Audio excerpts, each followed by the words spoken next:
Welcome back to the program. Selamat datang kembali di program ini. Hari ini, kita ditemani oleh Profesor David Betts dari King's College London untuk membahas kemungkinan negara-negara barat bergerak menuju perang saudara. Terima kasih banyak telah meluangkan waktu. Thank you. Because we're thirsting you tonight, Bermenth. Well, my first thought though, Nah, pikiran pertama saya ketika membahas topik ini adalah bahwa ini pasti menjadi fokus penelitian yang sangat sulit atau canggung bagi seorang akademisi. Karena setiap kali seseorang membahas isu-isu tentang perpecahan dalam masyarakat, baik antara kalangan elit dan publik, antara kelompok etnis atau agama, maupun antara identitas politik yang saling bersaing. Hal itu menimbulkan ketegangan, sebab hal tersebut mempertanyakan keseluruhan proyek liberal yang pada dasarnya telah membentuk kembali masyarakat kita selama dekade terakhir. Jadi saya bisa membayangkan, hal ini menimbulkan rasa frustrasi. I can imagine it creates some frustration. I mean, in Europe we often have this obsession with speed. Maksud saya, di Eropa, kita sering memiliki obsesi terhadap tindakan tutur, seperti yang Anda tahu, dengan asumsi bahwa seseorang dapat menciptakan realitas sosial baru melalui kata-kata, misalnya dengan menormalkan sesuatu. Jadi seseorang bisa menciptakannya dengan berbicara tentang perang saudara, ekspektasi kekerasan, bahkan mungkin mendorong orang untuk bersiap menghadapi konflik. Jadi ini merupakan dilema yang menarik. Saya ingin tahu apakah hal ini pernah menjadi masalah bagi Anda. Yaitu, di satu sisi berpendapat bahwa ini adalah masalah yang harus ditangani. Tetapi pada saat yang sama diberitahu bahwa jika Anda membicarakannya, Anda justru bisa menyebabkan masalah yang ingin Anda hindari. Apakah itu pernah menjadi masalah bagi Anda? Has this been an issue for you? Yes, it has. That's a very common. Ya, memang begitu. Itu masalah yang sangat umum. Saya akan mengatakan bahwa itu sebenarnya reaksi yang paling khas terhadap tesis yang saya ajukan, tepat karena alasan yang Anda sebutkan. Ada keyakinan yang sangat kuat tertanam dalam kesadaran Barat, saya akan katakan, terutama dalam kesadaran Eropa, tentang gagasan, kekuatan, ucapan untuk mewujudkan sesuatu. Ini adalah gagasan yang telah ada sejak lama. Damit Hanover spentik feeding nummer Brian Kenya Agadnik, dan Lincoln Befirth, the jet smell, Berlin Lod. Meisen burning small order brace, Darbenar Morda, Afrikande, Proy Brace, and Chupili, and Zoparesa and Break Tismore Semangat, and Ikukas Bungi Hal. They're so concerned to crack down on things. The irony is they ought to know. Ironinya adalah mereka seharusnya tahu, karena masyarakat Barat dulu tahu, bahwa cara menghadapi gagasan, cara mengalahkan gagasan jika dianggap perlu dikalahkan adalah melalui perdebatan, melalui penyajian gagasan yang lebih baik. Namun mereka telah menyerah pada hal itu, mungkin karena mereka tidak memiliki gagasan yang lebih baik. Mereka sudah sampai di ujung tali dalam hal argumentasi, ekonomi, strategi, dan banyak hal lainnya. Saya tidak bisa tidak memperhatikan, sekarang ketika sering pada outworks bufumu de Blackenberg, itu iba before it bisa so bolas. Avden, setibro yurdol, hubris. Dan setipu stafer visual, your source to rate boys to later. It just seems very fitting visual setup for this conversation. Yes, it's written by Professor Jonathan Ya, Haslam. ditulis oleh Profesor Jonathan Haslam, seorang profesor asal Inggris. Nah, sekali lagi, ketika kita membahas topik ini, pendekatannya bersifat akademis. Ada banyak literatur tentang negara-negara yang perlahan bergerak menuju konflik internal dan perang saudara. Dulu saya mengajar di Departemen Kepolisian, Intelijen, dan Kontraterorisme, tetapi semua studi kasus kami tentang perang saudara terjadi jauh dari dunia barat. Asumsinya adalah bahwa perang saudara hanyalah bagian dari buku sejarah, sesuatu yang terjadi di masa lalu bagi orang Eropa. Jadi, bagaimana Anda melihat hal ini ketika meninjau indikator-indikatornya? Apa yang Anda perhatikan ketika melihat kemungkinan perang saudara kembali terjadi di Eropa? Saya juga perlu menambahkan bahwa kekhawatiran ini sering disuarakan bukan hanya oleh para pemimpin politik, tetapi juga oleh para pemimpin militer, terutama di Prancis, dan dalam think tank Europékiel Discours. I raised them in Berg to your perspective many thingamrig and very cute that. Europe could be moving towards this direction, as well as North America, I guess. Yeah, there's a lot to unpack there. Firstly, I'd just say, Ya, ada banyak hal yang perlu dibahas di situ. Pertama-tama saya hanya ingin mengatakan, terkait literatur akademik tentang perang saudara, bahwa literatur itu sama sekali tidak menyingkirkan atau tidak mengecualikan Barat dari gambaran ini ketika kita melihat lebih dalam ke detailnya. Maksud saya, sebagian besar sarjana di bidang ini tentu mengakui bahwa tidak ada kamu tahu faktor genetik yang membuat Barat kebal terhadap konflik sipil. Jadi, dan lain hal sejauh mai suri bau bembrete kontroversiet en Kate literate identitet. Boleh bersah story tenring yerti. It's not particularly controversial. There is a certain prejudice, I think. Saya rasa ada semacam prasangka, kebiasaan malas untuk berasumsi bahwa hal-hal seperti ini hanya menjadi masalah nyata bagi orang-orang di tempat yang panas dan berdebu di luar negeri, tetapi tidak di bagian dunia yang kaya dan berkulit putih. Taman, seperti yang pernah digambarkan oleh mantan Kepala Layanan Aksi Eksternal Uni Eropa, Josep Borrell, untuk menyebut Eropa berlawanan dengan rimba, tempat di mana tidak ada yang berfungsi dan perang saudara menjadi masalah.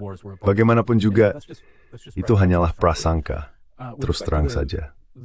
Mengenai faktor-faktornya, ada 3 yang menurut saya paling menunjukkan dan mencerminkan semacam konsensus yang diambil dari literatur yang ada tentang penyebab perang saudara.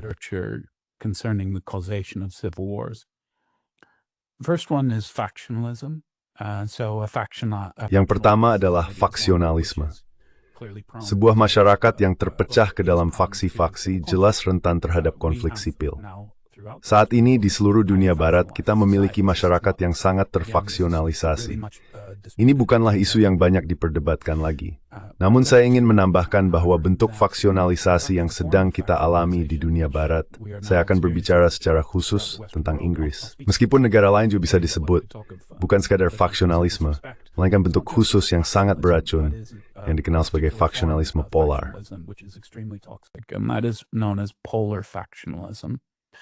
Polar factionalism refers to a situation where people are Faksionalisme yang terpolarisasi mengacu pada situasi di mana orang tidak lagi sekadar berbeda pendapat tentang isu-isu sehari-hari, seperti aborsi atau hukuman mati, di mana orang yang bisa memiliki pandangan yang sangat kuat, namun tetap merasa sebagai rekan sebangsa dengan memiliki mood berlahan. Faksionalisme yang terpolarisasi terjadi ketika orang menekan perasaan pribadi mereka tentang suatu kebijakan demi mendukung apa yang mereka anggap sebagai pandangan konsensus dari faksi atau kelompok mereka. Benar. Dan situasi ini hanya terjadi ketika orang merasa takut akan keamanan mereka. When people are in fear of their security. When you feel insecure, ketika merasa tidak aman, kamu akan mencari dukungan dari sekutumu. Secara alami, kamu merasa perlu memiliki teman dan sekutu di sekitarmu. Dan orang-orang cenderung menanggapi perasaan itu dengan mengadopsi pandangan yang mereka anggap sebagai pandangan konsensus dari kelompok mereka.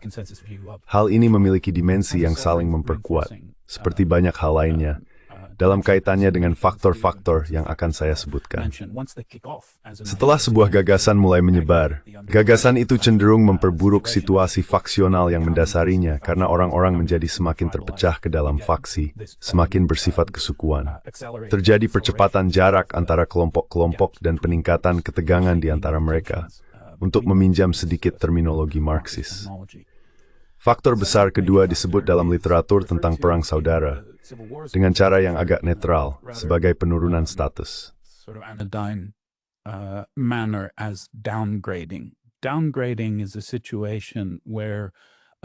Penurunan status adalah situasi di mana suatu faksi mayoritas yang dominan, namun sedang menurun dalam masyarakat, biasanya faksi yang didefinisikan secara etnis, merasa bahwa mereka menghadapi kehilangan status secara permanen. Dalam hal ini, mereka takut misalnya kehilangan posisi utama bahasa mereka sebagai bahasa pengantar masyarakat, kehilangan tradisi budaya, cita-cita, serta simbol keagamaan dan budaya mereka. Hal-hal yang diagungkan dan dihargai dalam masyarakat tersebut. Semua itu sedang digantikan dan terkadang bahkan sengaja dihancurkan, sebagai bagian dari upaya yang disengaja untuk menciptakan perpecahan lebih lanjut.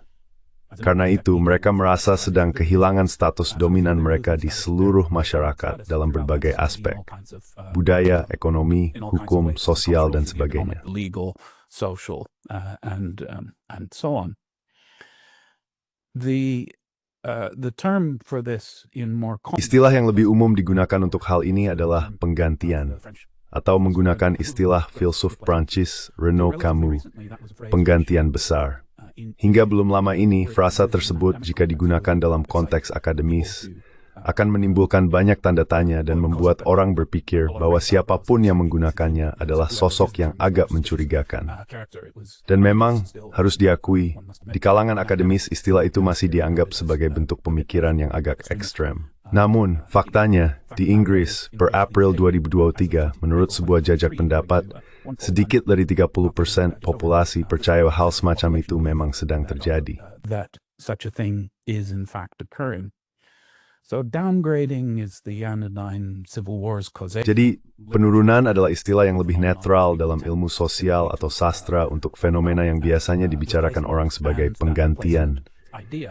Dan gagasan tentang penggantian itu telah mengakar cukup kuat dalam kesadaran kolektif banyak negara barat, termasuk Inggris, dan sebenarnya saya pikir di seluruh dunia barat.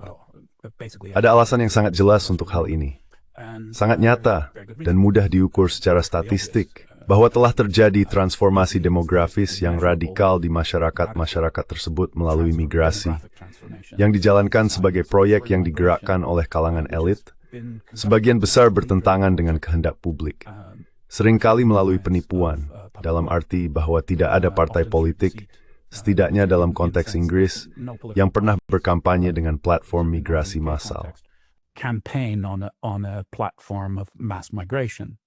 They all promise low levels of migration. Mereka semua berjanji akan menjaga tingkat migrasi tetap rendah, berlangsung dengan cara yang sangat terkelola, sejalan dengan kebutuhan ekonomi dari masyarakat yang sangat maju dan sangat industrial, yang menarik talenta terbaik dari seluruh dunia. Namun yang sebenarnya kita dapatkan dari kedua partai besar selama hampir 30 tahun terakhir adalah tingkat migrasi bersih yang sebagian besar, bahkan sangat besar, berupa migrasi berkeahlian rendah, yang secara ekonomi bersifat mundur dalam ukuran per kapita.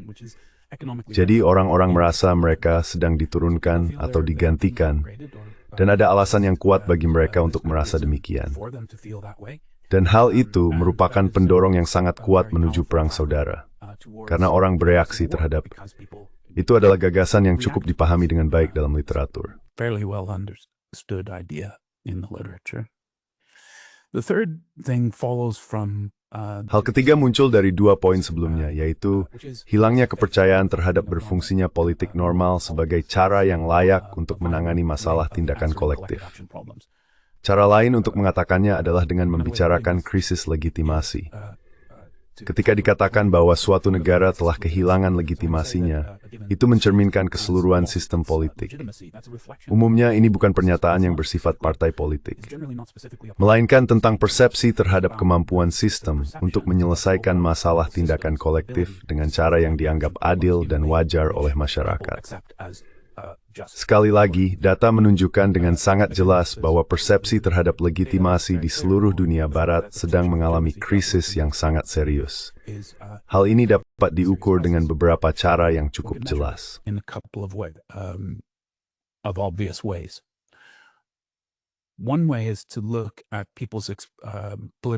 Salah satu caranya adalah dengan melihat sikap politik masyarakat. Cara mereka mengekspresikan sikap politik utama mereka sangatlah bermakna dalam hal ini. Karena pandangan politik yang paling umum diungkapkan di hampir seluruh dunia barat saat ini, sebenarnya tidak benar-benar condong ke kiri atau ke kanan dalam hal orientasi kebijakan. Pandangan itu adalah kesepakatan dengan gagasan bahwa pemungutan suara tidak penting, bahwa suara tidak berpengaruh. Dan jika pemungutan suara tidak penting menjadi gagasan politik yang dominan dalam sistem Anda, sulit untuk menggambarkan sistem tersebut sebagai sistem yang memiliki tingkat legitimasi yang tinggi. Tidak ada yang akan setuju dengan pernyataan itu jika mereka berpikir bahwa sistemnya. Nah, dalam pengertian yang terkait ketika orang berbicara tentang partai tunggal, misalnya, itulah yang mereka maksudkan juga.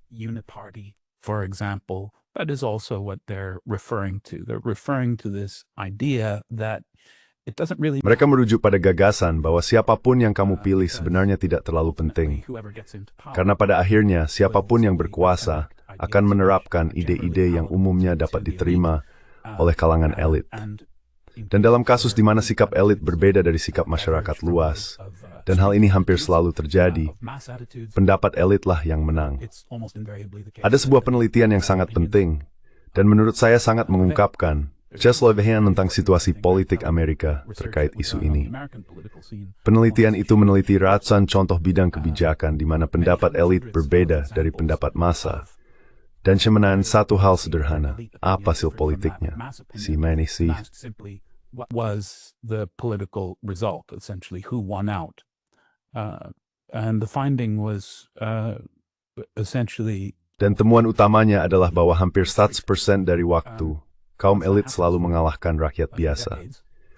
Setelah hal itu terjadi selama beberapa dekade, orang akhirnya menyadari bahwa apa yang mereka anggap sebagai sistem perwakilan, elektoral dan demokratis, yang beroperasi dengan mengumpulkan preferensi politik individu di seluruh masyarakat, menentukan apa yang diinginkan sebagian besar orang, lalu mewujudkannya, sebenarnya bukanlah cara sistem itu bekerja.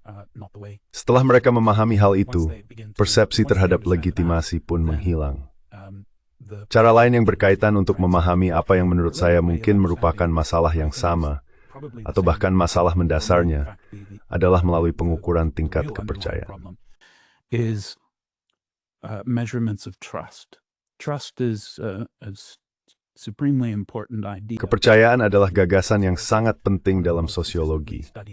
Ini merupakan salah satu aspek masyarakat yang paling sering dipelajari dan diukur secara konsisten. Dan tidak ada perdebatan mengenai fakta bahwa di seluruh dunia barat, tingkat kepercayaan telah menurun dalam jangka panjang selama beberapa dekade, bahkan sejak tahun 1970-an, mungkin lebih awal lagi. Orang bisa berdebat tentang alasan mengapa kepercayaan runtuh, tetapi tidak banyak perdebatan mengenai kenyataan bahwa kepercayaan memang telah menurun sangat drastis. Hal ini dapat dilihat misalnya dalam hasil jajak pendapat yang menunjukkan bahwa jumlah orang yang menyatakan kepercayaan terhadap politisi untuk berkata jujur, bertindak dengan tanggung jawab demi kepentingan bangsa, dan hal-hal semacam itu sangat rendah.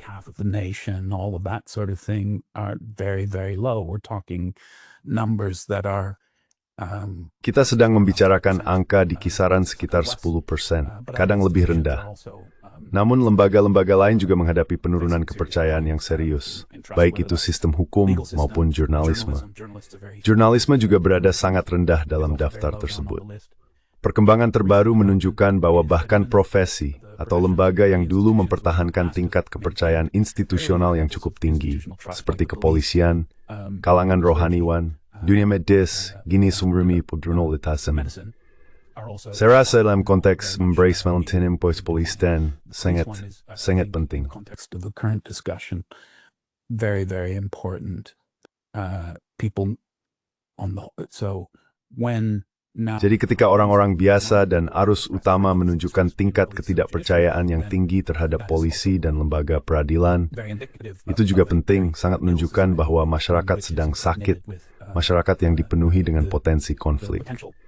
Jadi ada 3 faktor ini. Jika saya merangkumnya, saya akan mengatakan bahwa dalam pemahaman akademis, ciri-ciri atau indikator umum perang saudara seringkali ditunjukkan oleh hal-hal tersebut.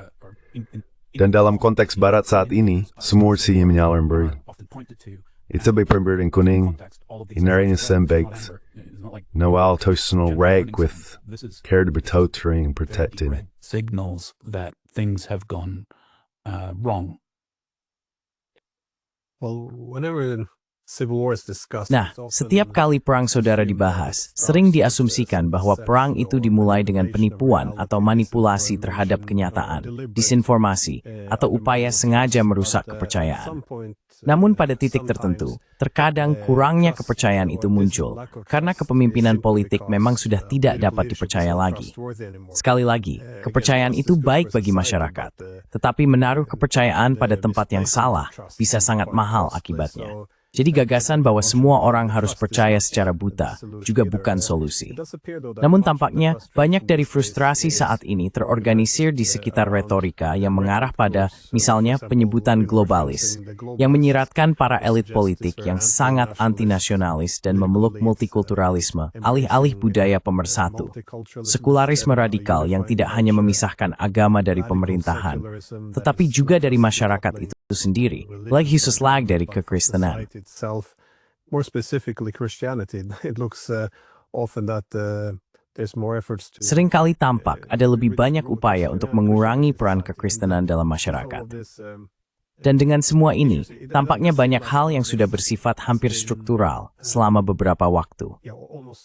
Samuel Huntington menulis sebuah artikel yang sangat bagus pada tahun 2004, jadi sudah lebih dari 20 tahun yang lalu, berjudul The Dead Souls, di mana ia menunjukkan bagaimana masyarakat kita mulai terbelah. Tentu saja, ia berfokus pada masyarakat Amerika, tetapi hal ini sangat mirip di Eropa. Ia menegaskan bahwa bagi warga biasa, hal yang paling penting adalah mempertahankan bahasa, budaya, agama, dan identitas nasional yang ada, dengan pola perubahan yang dapat diterima seiring waktu. Pattern of acceptable change over time. Tapi kemudian dia mengatakan bahwa bagi banyak elit politik, yang sekarang kita sebut sebagai kaum globalis, satu-satunya hal yang tampaknya mereka pedulikan adalah memperkuat ekonomi global atau mendukung lembaga-lembaga internasional. Secara keseluruhan, dia mengatakan bahwa perpecahan utama di masa depan akan terjadi antara kaum nasionalis dan kosmopolitan. Tentu saja, orang bisa menggunakan istilah yang berbeda untuk ini, tetapi ini adalah perpecahan nyata yang telah tumbuh selama cukup lama. Namun hal itu menimbulkan pertanyaan, jika perang saudara benar-benar pecah, siapa yang akan melawan siapa? Seperti apa sebenarnya bentuknya? Apa reaksi berantainya? Apakah itu akan terjadi antara kelompok etnis atau agama yang berbeda, antara kelompok politik? Apakah itu akan terjadi antara elit politik, kaum globalis, jika boleh dikatakan begitu, dan masyarakat umum? Ini siya working verse with Kufu, Thursday Sopeth Medios Bogres, Emperor Mpat, and Yuhat. Well, after a period of faction. Nah, setelah melalui masa faksionalisasi, yang sebenarnya sudah kita alami, seperti yang saya sebutkan, akan muncul 3 kelompok utama. Saya tidak ingin menyiratkan tingkat, saya pikir masih ada. Kelompok-kelompok ini belum sepenuhnya terbentuk, tetapi mereka sudah cukup dekat, dan prosesnya berlangsung sangat cepat. Ada 3 kelompok utama. Yang pertama sudah kita bahas. Anda menyebut mereka sebagai kaum globalis. Kaum elit berbareng-bareng elit, dengan sikap yang bersifat pasca nasional, kosmopolitan, atau globalis. Ya, dikit. Globalist as you've described. The irony there, of course, is that these are national. Ironinya tentu saja adalah bahwa mereka ini merupakan kalangan elit nasional yang memegang posisi kepemimpinan nasional, tetapi hampir tidak memiliki rasa kebangsaan. Mereka tidak tertarik pada kepentingan nasional. Mereka tidak berpikir dalam kerangka itu.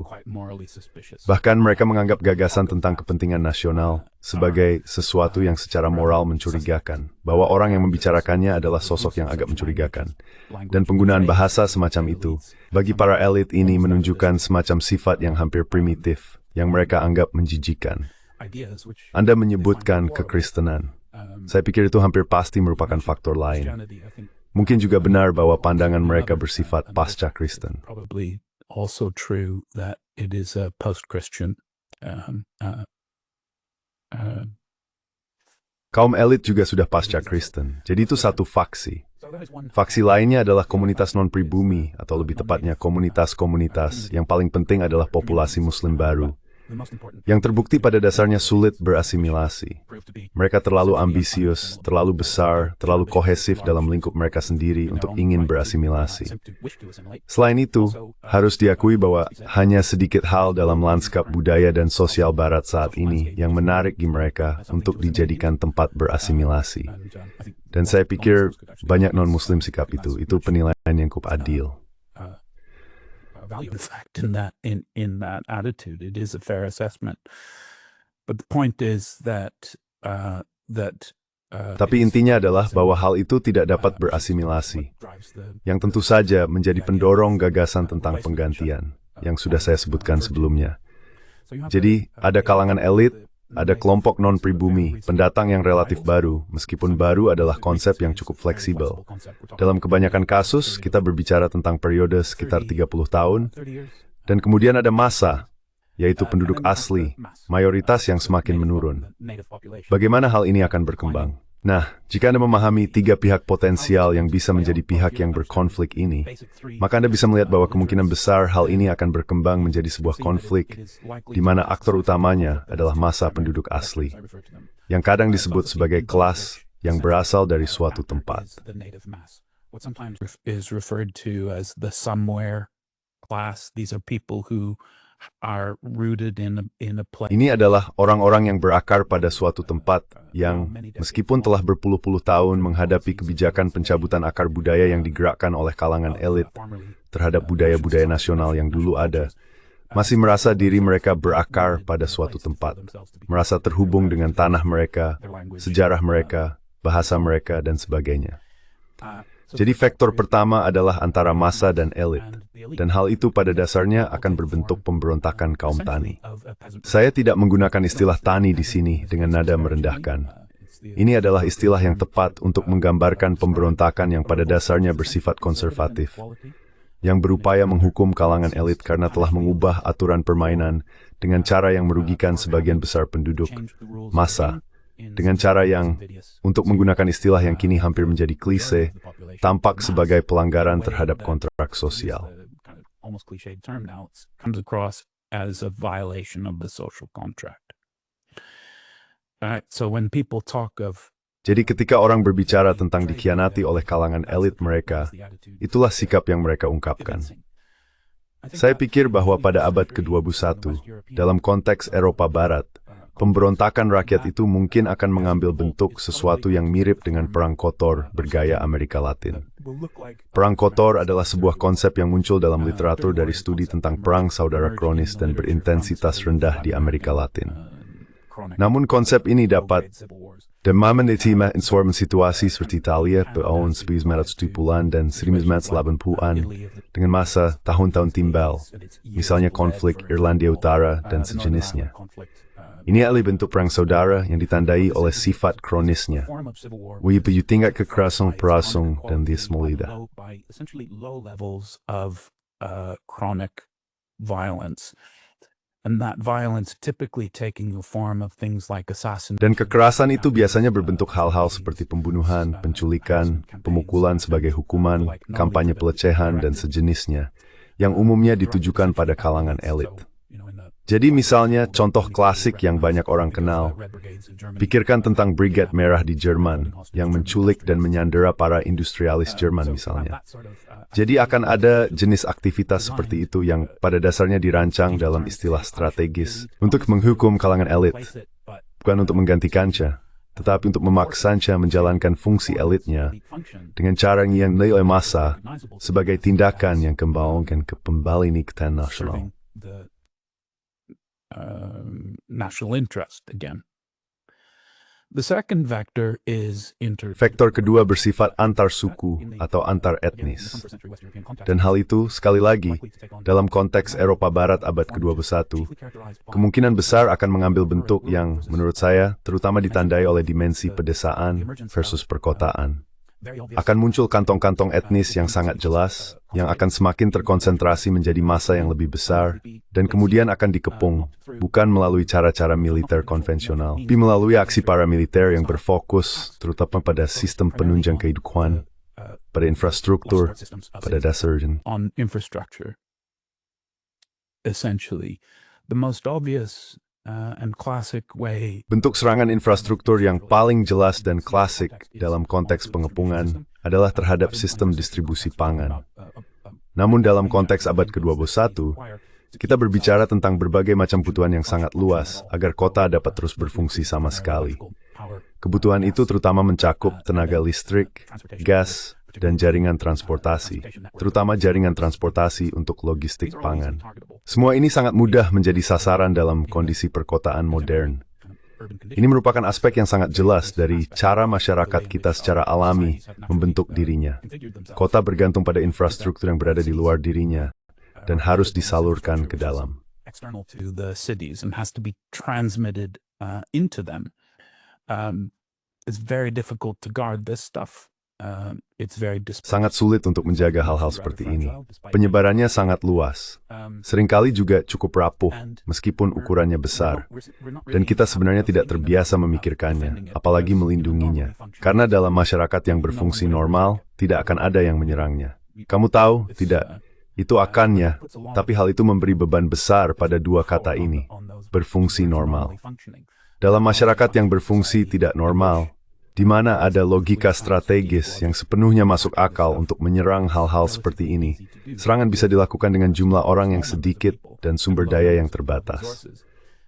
Dampaknya, terlebih lagi mematikan listrik di wilayah perkotaan di dunia modern bisa sangat serius. Bukan? Can be very, very serious, right? And we know this, for example, from... Dan kita tahu hal ini misalnya dari pengetahuan sejarah kita tentang pemadaman listrik besar yang terjadi di masa lalu, baik karena kecelakaan maupun sebab alami. Saya teringat pada pemadaman listrik di Amerika pada tahun 1970-an, yang dalam beberapa kasus menyebabkan kerusuhan massal dan hilangnya kendali sipil di wilayah perkotaan. Namun juga ada contoh yang lebih baru seperti kerusuhan London tahun 2011, Rio de Janeiro en infrastruktur, menuju semula cannons de tough for that horde like midbreak, det word day coins, the smaller south. Ni matulis jazz poist, buzz a porsi that are real potsing can tin like on deem. The police of managing that and of regaining the control. In the case of the 2011 riots, it took a week for the police to... Dalam kasus kerusuhan tahun 2011, polisi membutuhkan waktu seminggu untuk mengendalikan situasi. Pada hari-hari tertentu, mungkin ada sekitar 2 atau 3 ribu orang yang terlibat dalam kerusuhan di sebuah kota berpenduduk 10 juta. Dan dari 2 atau 3 ribu orang itu, mungkin 2 atau 300 yang benar-benar melakukan kekerasan serius. Bahkan situasi seperti itu pun membutuhkan waktu seminggu untuk dikendalikan. Jadi bayangkan sebuah keadaan di mana sesuatu seperti kerusuhan London tahun 2011 terjadi di setiap kota besar setiap 2 minggu sekali, dengan skala 10 kali lebih besar. Lalu pertimbangkan bahwa dalam kasus Inggris, kemampuan kepolisian dalam hal jumlah personel, pelatihan, dan sebagainya untuk mengendalikan situasi seperti ini sebenarnya menurun pada tahun 2025 dibandingkan dengan tahun 2011.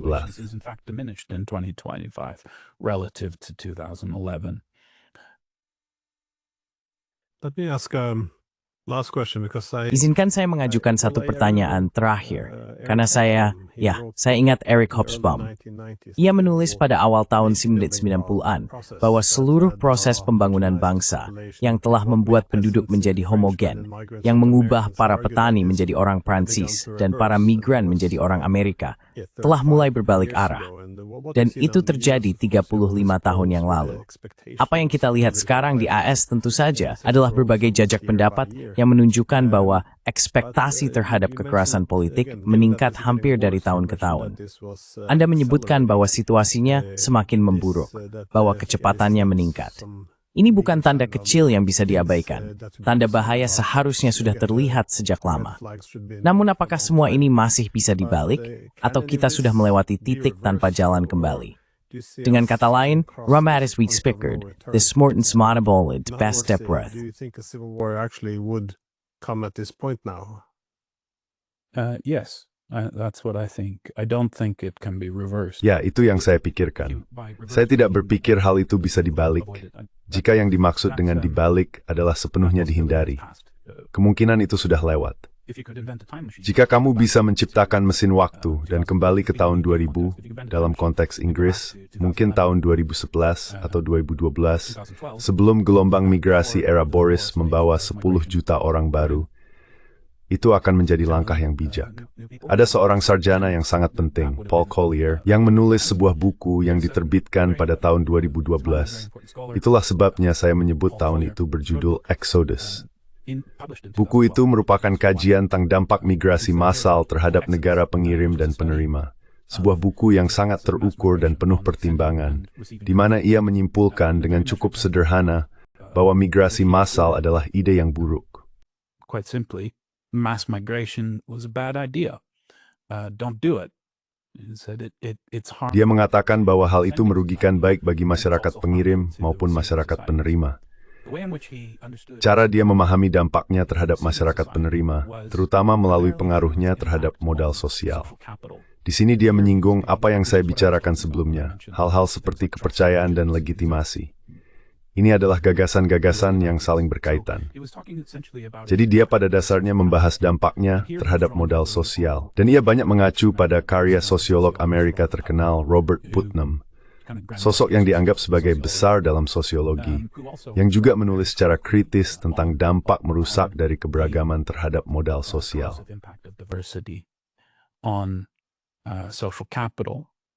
And Collier's point was, again, I don't think I'm... Dan poin Collier adalah, sekali lagi, saya rasa saya tidak menyederhanakan, atau setidaknya tidak secara tidak adil, bahwa modal ekonomi didahului oleh modal sosial.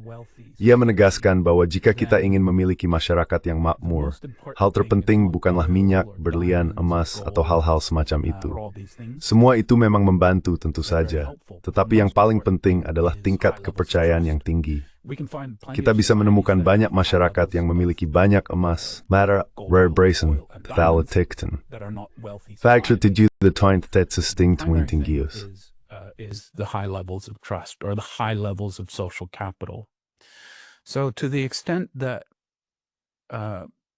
Jadi, sejauh mana migrasi massal, multikulturalisme, kebijakan keberagaman resmi, dan kemenangan politik identitas semuanya memiliki efek terhadap modal sosial seperti asam klorida terhadap zat organik, dapat dilihat bahwa ini adalah sesuatu yang seharusnya tidak terjadi, tetapi memang terjadi.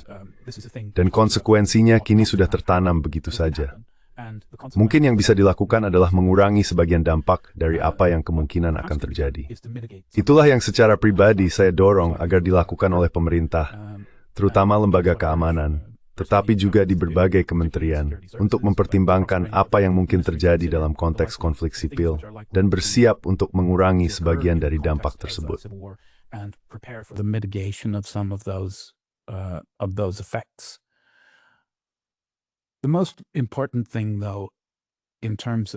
Hal yang paling penting dalam hal mitigasi adalah mengurangi durasinya.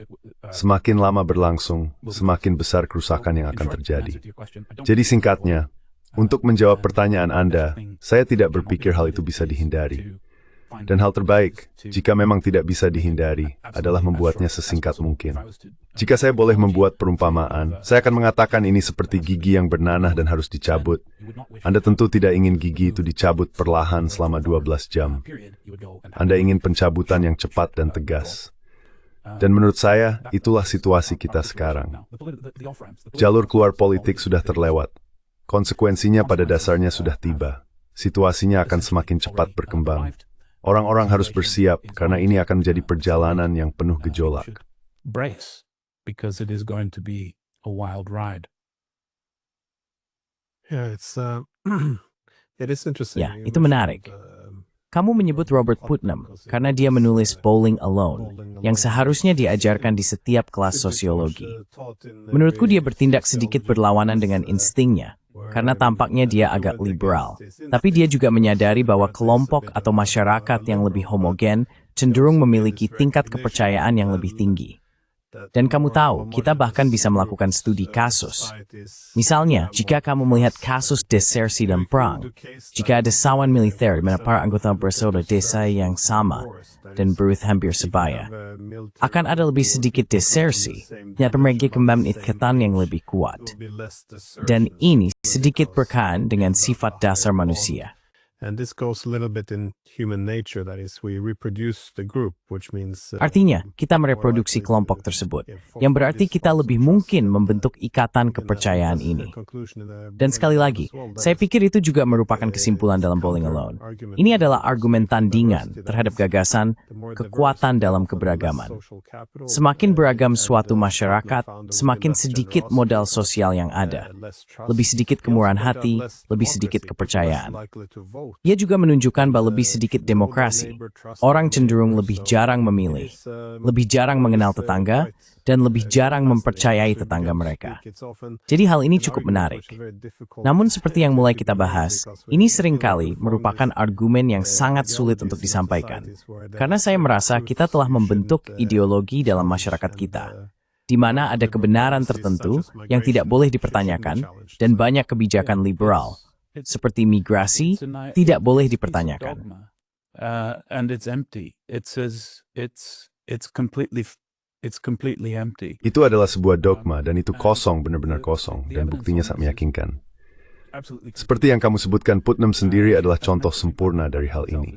Bukan bowling alone yang ia rasa perlu ia tolak, melainkan penelitian yang ia lakukan kemudian, yang diterbitkan sebagai artikel panjang di sebuah jurnal Skandinavia, jika aku tidak salah ingat, khusus membahas dampak keberagaman.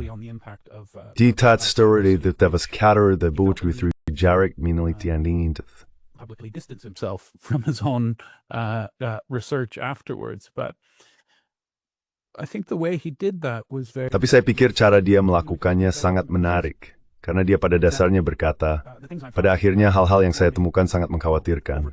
Namun seiring waktu, ini adalah efek jangka pendek yang akan semakin berkurang. Jadi mungkin dalam jangka pendek kita mengalami penurunan modal sosial, tetapi itu akan pulih seiring waktu. Masalahnya adalah dalam rentang waktu antara saat dia menyatakan hal itu, 20 tahun yang lalu, dan sekarang, kita justru melihat hal yang sebaliknya terjadi.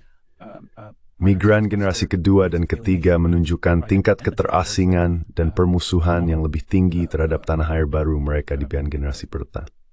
Nominal new homelands that are higher than the first generation. Right? So it's going the opposite of his. Jadi hal itu berjalan berlawanan dengan harapan yang ia ungkapkan. Bagaimanapun penelitian tentang hal ini sangat jelas. Namun, seperti yang kamu katakan, menyatakannya menjadi kontroversial. Sebagaimana halnya ketika seseorang menentang suatu dogma, entah itu dogma keagamaan atau jenis dogma lainnya. Meskipun dalam kasus ini hal itu memiliki semacam kualitas yang hampir seperti keagamaan. Reaksi orang, it's a golf di Jervamber, memiliki karakter yang very terprawai terhadap Norbert Dax yang dianggap suci. Of people reacting to sacrilege. No, it's not met with. Ya, tidak. Hal itu tidak disambut dengan argumen tandingan yang rasional. Ya, nah, studi tentang Skandinavia, karena saya tinggal di Skandinavia, argumennya adalah bahwa wilayah ini dikenal dengan negara kesejahteraan yang tinggi, tetapi hal itu sangat bergantung pada kenyataan bahwa masyarakatnya sangat homogen. Artinya, ketika masyarakat menjadi lebih beragam, semua orang kurang lebih mulai hidup seperti di bandara. Kita semua kebetulan tinggal di tempat yang sama dengan orang-orang acak, dengan semakin sedikit kesamaan, dan orang pun menjadi kurang bersedia menyerahkan lebih banyak uang hasil jerih payah mereka kepada mereka yang tidak dianggap sebagai bagian dari kelompoknya, jika boleh dikatakan begitu. Bagaimanapun, terima kasih banyak. Ini memang topik yang agak membuat murung, tapi sangat penting untuk dibahas. Jadi jika orang tidak setuju, setidaknya rate time instrumental trick dengan argumen rasional, within good dogs plum, it's a team wem grimal palm. Ditermatinya. Well, we just dogma. So thank you very much. Thank you. Terima kasih, Glenn Deason, Thing Desmember.